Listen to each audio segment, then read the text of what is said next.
Kindle review. So if you guys remember one of my old videos, an unboxing video of my Kindle, I was so excited. I mentioned that I caved and I bought myself a Kindle, and I told you guys I would do a review. That was like 2 months ago. I don't even know.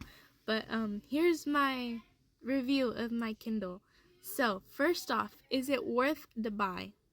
Yes. I was worried. I was spending over $100 on this. I've got it on sale on Amazon Prime Day deal. So I think for the case and the Kindle, it came out to $150. I want to say this is the paper white. I'm not even sure what it did. I don't know. It was like one of the newest editions, so it's new. Okay, what I really like about this is the battery, first off, lasts so long. Right now I have 78% battery. I use this pretty much every day, and I can't remember the last time I charged it. I think it was a week ago. I think I probably charged it last week, and I've only used 20% of the battery. So battery lasts a long time. Also, you don't need Wi-Fi when you want to read a book. If you want to transfer a Libby book over to your Kindle or a PDF book, then you do need Wi-Fi, but to just read books, you don't need Wi-Fi.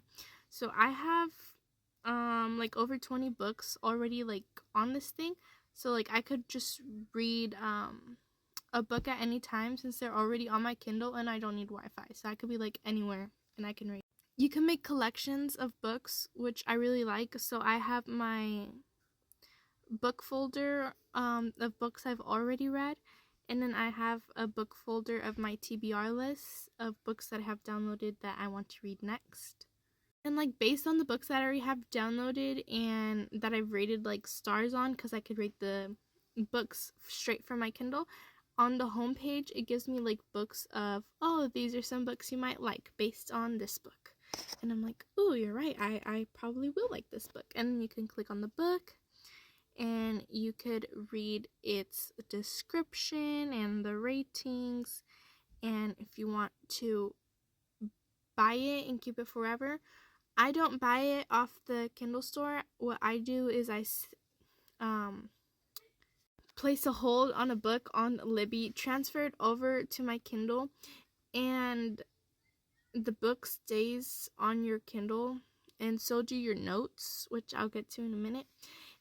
And it does return the book, but let's say you're not finished with a book from Libby, then a hack is you just put it on airplane mode and it won't return the book to Libby, so you can still keep on reading the book. So I recommend just keeping it on airplane mode. You can read the book, and then once you finish, you can turn off airplane mode if you'd like. It'll return, and then you can't read the book anymore, but your notes stay downloaded, which is a really good thing, because I know like next time I want to reread the book probably won't be soon, but I do want to keep my notes. So it saves your notes, which is in my library, in the uncollected folder, and has all my notes from all my books, which is really good. And I just use the search bar to whatever book I'm looking for, and it brings all my notes from that book.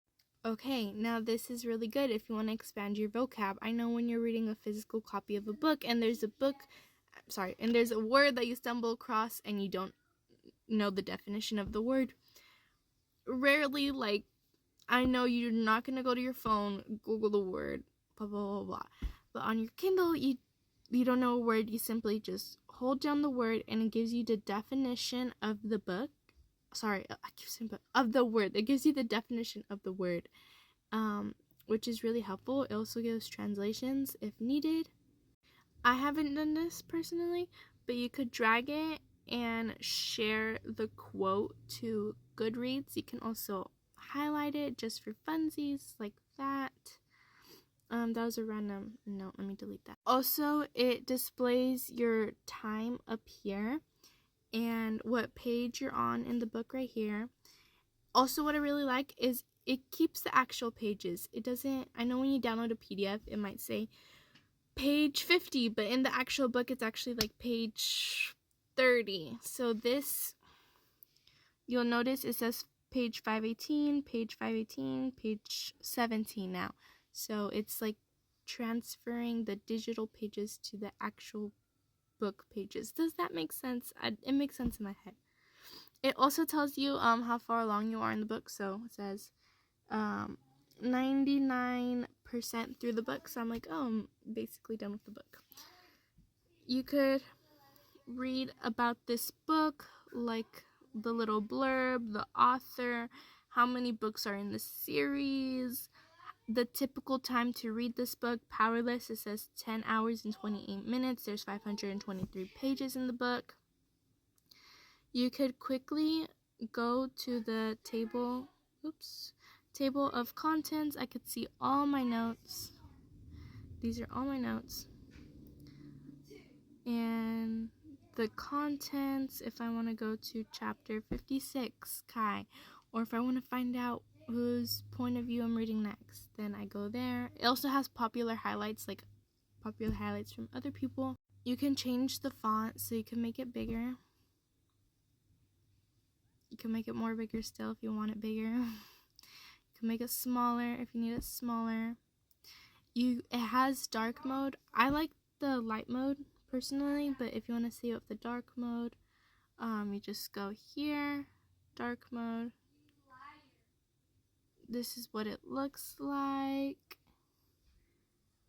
Personally, I think I like the light mode better, but this one still looks good.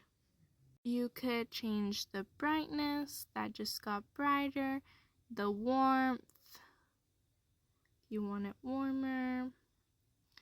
It has a schedule too if you want to change it. Like in the mornings I want it this bright, and in the nights I want it this bright. Or you could just manually adjust it to whenever you want. It also displays your name up here, which is super cute. It says Victoria's Kindle, the date and the time. And let's say there's a book that you really, really want to read, but there's a long wait time on Libby and you don't want to buy it off the Kindle store. Then you go to oceanpdf.com, download the PDF on your phone, and then email that PDF to your Kindle's email, because your Kindle gets its own email, and it will automatically pop up. For example, I read Powerless on Libby, loved it, had to read book 2, could not wait the 8 weeks on Libby. So I downloaded it on Ocean PDF to get Reckless, and it is this one right here. So it always has that little cover, so that's the only sucky part, is it doesn't have the cover when you download PDFs, but the book is there, and so. But overall, super light. I got a clear case, and I put in all my own little thingamabobs that I like. It is super cute. So I recommend, if you're thinking of buying one, I say buy it. I think it is worth it. It also, the capacity of books that it holds is a lot. I remember thinking how much does 9 gigabytes or whatever hold. It holds thousands of books. That's how many. The only thing I will add is, don't buy yours with ads. I bought mine with ads, and so when I turn off my Kindle, I'll get a random picture as my lock screen, which I got Taylor Swift. It changes each time. But I say just don't buy yours with ads. No, you don't get ads while you're reading the book, while you're logged in. This is only when you turn off the Kindle and it displays as your wallpaper. I'd say buy yours without the ads. That way when you're reading a book, whatever book you're reading, the cover of that book will be your lock screen, which I think is better than just a random photo or ad. But thank you guys for watching. Let me know if you guys have any other questions, and I'm going to do a gift haul of Kindle accessories that I got. So go stay tuned and watch that one. Thank you. Love you guys. Bye.